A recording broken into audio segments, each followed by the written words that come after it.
and welcome to the Hit Squad. Chad Range alongside Jesse Finney. And hey, we can admit we're wrong. There's nothing wrong with that. And that's what I like about the Olympic Committee. I think that's a huge story. They admitted it. Hey, we got it wrong. Olympic Committee, the International Committee said, hey, we made a mistake. Maybe shouldn't have took wrestling out of the Olympics. That's what social media does for you right there. I love it. You know what? Who would have known it before social media if this would have been able to be blocked? And I tell you something, this is great for sport of mixed martial arts, and not just only wrestlers, but the whole social media, what it can actually do. That's a good point. I like that. But I'm just really glad to see that it's an Olympic sport again, because I think back to when the Olympics started all those years, and you'd have to think that wrestling was right there. Was curling there? I wouldn't imagine curling was, going on. So this is like a founding father of Olympic sports, and it needs to be there. It will be in there in the 2020 and 24 games. I guess they didn't get it into the 16, but hey, it's coming back. I think a lot of people are happy about that. It's the backlash they got. I got to tell you something. They listened to the voice. They went out and they said, okay, well, you know what? What's going to actually bring us ratings? Well, obviously, look what all the backlash we're getting right now. We're going to bring it back, and you know what? Money speaks. I love it, love it. I think that's a huge story. Of course, this is our first segment, and of course, it's brought to you by Shamrock Fighting Championships, home of St. Louis professional mixed martial arts. I'm Chad Range. You're Jesse Finney. We want to hear from you. HitSquad@101sports.com is the email. Twitter handle @HitSquad101ESPN. Now we're moving along into the mixed martial arts. And of course, Jon Jones. He's going to be taking on Alexander Gustafsson. That's going to be a great fight.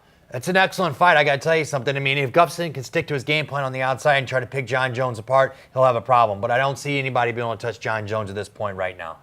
Okay, so now, Alexander Gustafsson, he's had 15 wins, 9 by knockout. So you would encourage him to go to the ground. He's only had 3 submissions. No. I'm thinking he's actually going to try to knock him out. Is what I'm saying. Oh, you're saying he's going to stick to the outside. Okay, I got you. Which is tough to do. You got Jon Jones, who's got giant legs, and he throws more elbows than Gary Goodridge in 1996.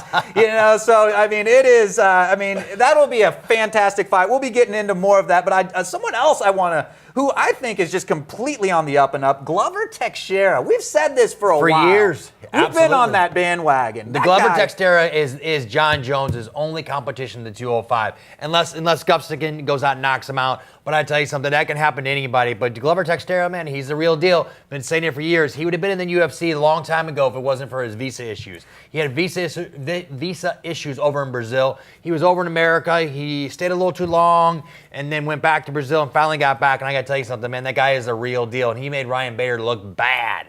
20th straight victory. 20th straight victory. I don't care who you're fighting. 20 straight victories. Yeah. That says something. Oh, yeah, you're on. He's a real deal, man.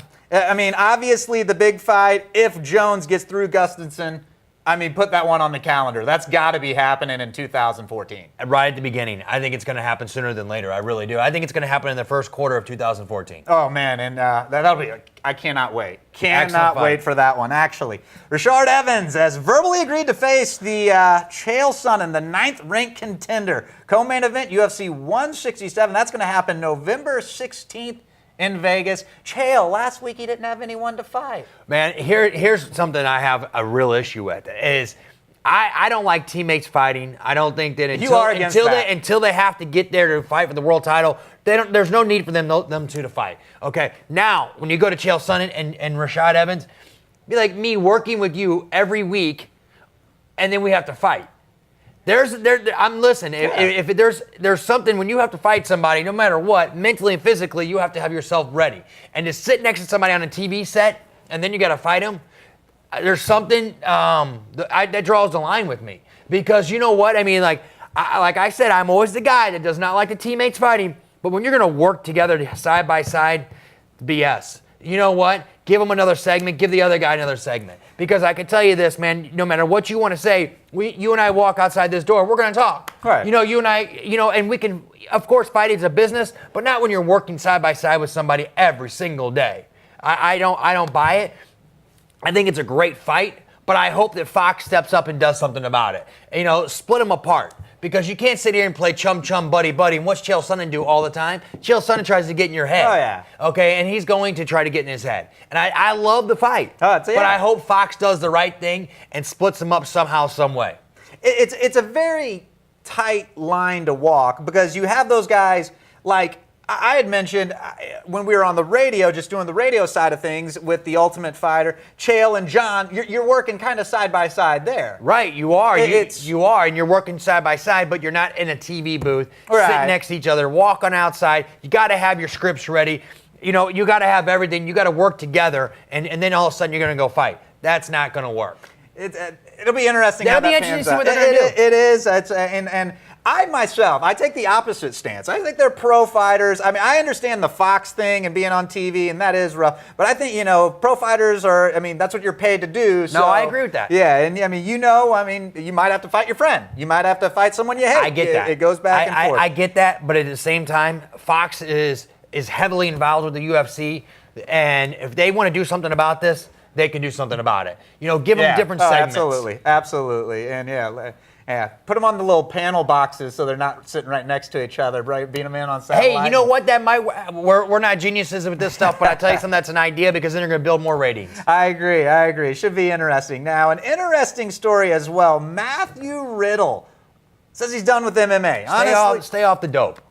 I mean, realistically, quit smoking weed. Okay, if it's that big of a deal, you got 3 kids at home, and you want to fight in the UFC, quit smoking pot. Now he has cut and dry. Yeah, well, I'm going to get to that. And it's medically, okay, that's fine. I don't care what you do, medically or non-medically. That's the rules of the athletic commission and the UFC. If they don't want you smoking pot, don't smoke pot. If you want a job. Yeah. I mean, it's that easy. It really is that easy. If you want to be.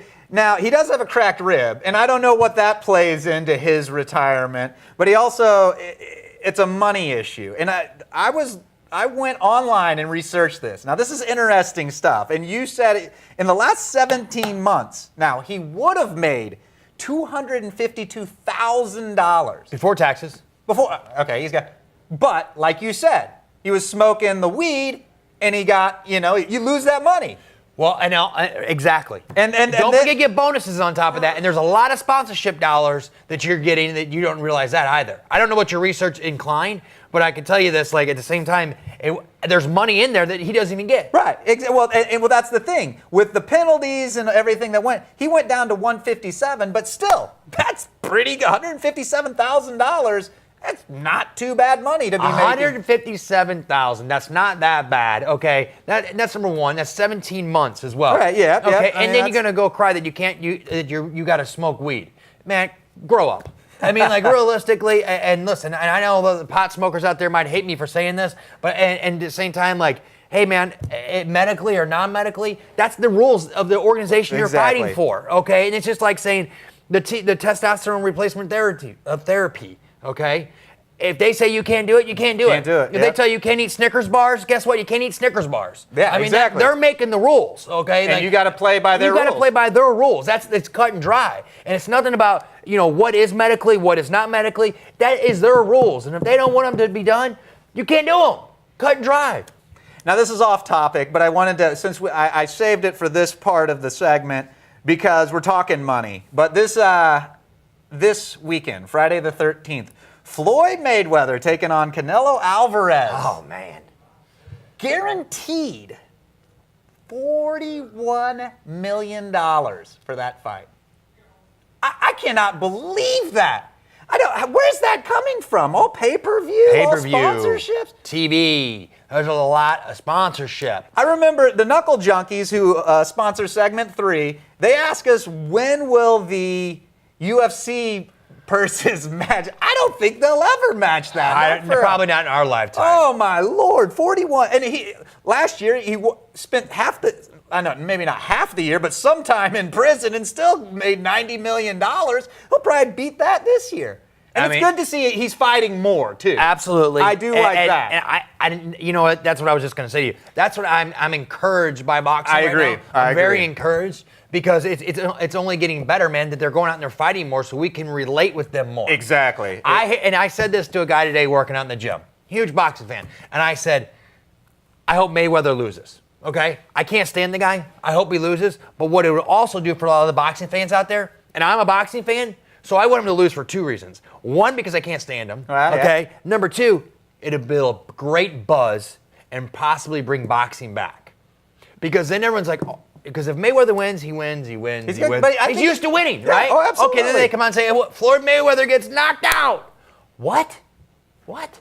I mean, my wife would probably be like, Floyd Mayweather, the guy that makes all that money, he lost this weekend? If he wins, it's just another ordinary story. Win, and it's just like the Cardinals winning the Central Division. It's just going to be another ordinary story. I like it. I like that a lot. What do we know about Canelo? Is he hard puncher, banger?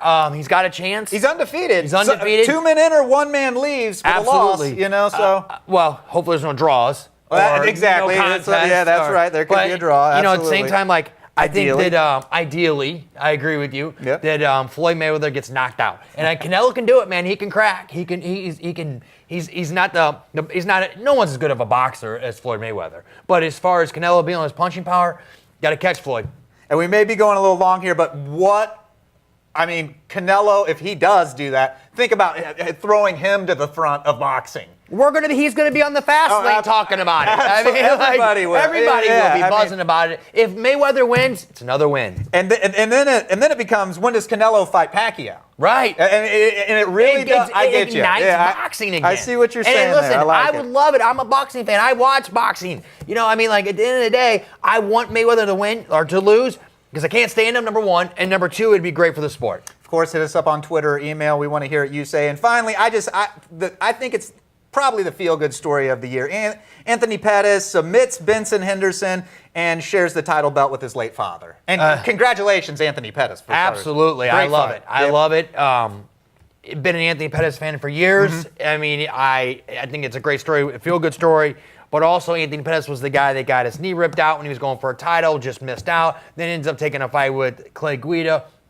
An absolutely horrible matchup for him, but he stepped up and said, you know what? No, man, I'm going to fight. And he goes out and gets laid on for 3 rounds, so he doesn't get his chance at the title. Man, the guy's deserved it, he's earned it, and he's fought for it. Congratulations. He is the title holder, and he shared it with his late father. Again, great story there. And now we're going to be tackling UFC 165 coming up in our next segment. You are watching 101sports.com.